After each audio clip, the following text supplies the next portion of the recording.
Men don't pull away because they're afraid of commitment. Usually it's something entirely different. Welcome to day 18. I'm Dr. Nicole, and today I'm using psychology and attachment science to explain why men pull away, and more importantly, what to do when it happens. This is one of the most common questions I get from women. Everything was going great, and then he just pulled back. What did I do wrong? Today, I'm going to give you the real psychological reasons behind this behavior and how your feminine energy can respond in a way that either draws him back in or helps you to move on with grace.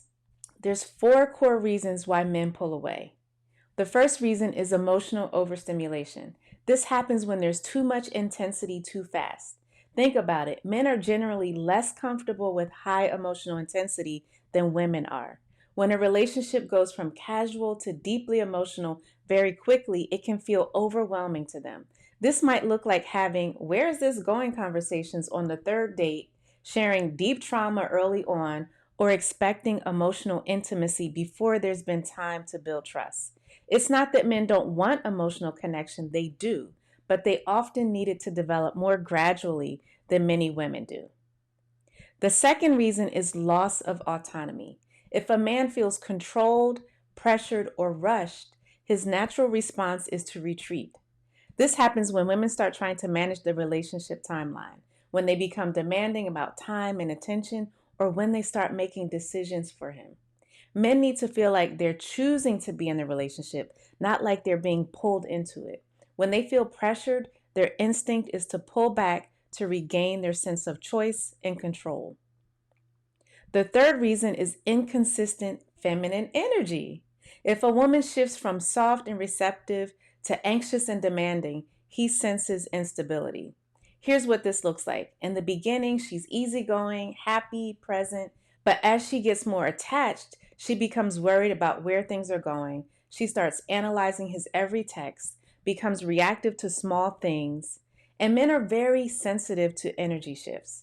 When your energy goes from peaceful to chaotic, from trusting to controlling, from soft to hard, they feel it immediately.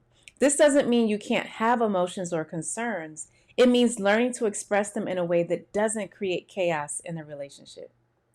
The fourth reason is that he has avoidant attachment. For avoidant people, closeness feels dangerous. Avoidant men often pursue in the beginning because the chase feels safe. There's distance, there's uncertainty, there's no real intimacy yet. But once real intimacy enters the room, once you start getting close, their attachment system gets triggered and they pull away to feel safe again. This isn't about you or anything you did. This is about their internal wiring and their relationship with intimacy. So, how do you respond when a man pulls away? Your feminine energy response can make all the difference. Here's what not to do. Don't chase. This includes excessive texting, showing up unannounced, or trying to force conversations about the relationship. Don't over communicate. Sending long texts, explaining your feelings, or trying to talk through every detail of what's happening will likely push him further away. Don't demand reassurance, as crazy as that sounds. Asking things like, "Are we okay?" or "What's wrong?" repeatedly creates more pressure, not less. So doing it over and over is the problem. Don't activate fear. Don't threaten to leave. Don't guilt. Don't give ultimatums. Don't try to make him jealous. Fear based tactics might get a temporary response, but they don't create lasting connection. So, what to do? You return to soft confidence. This means staying centered in yourself, maintaining your peace, and not letting his pullback throw you into chaos. Slow down, match his energy. If he's pulling back, you pull back some too. Don't try to close the distance that he's created. Stay grounded in your own life. Keep your friends, your hobbies, your goals. Don't make him the center of your world, especially when he's pulling away. Create emotional spaciousness. That means give him room to miss you, to think, to process whatever he's going through without pressure from you. Here's the key. When you don't panic, when you don't chase, when you stay soft but grounded, a healthy man will often return. And there's a psychology behind it.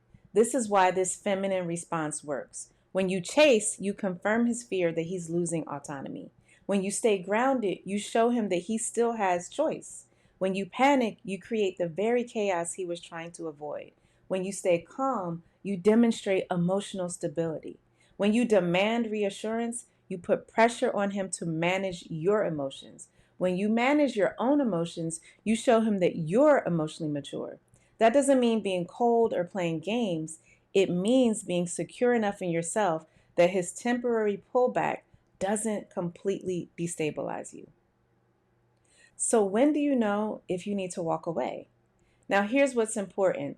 The advice I just gave applies to healthy men who are just processing or regulating. If a man consistently pulls away every time you get close, if he's hot and cold as a pattern, if he disappears for weeks at a time, that's not regulation. That's avoidance or worse, manipulation.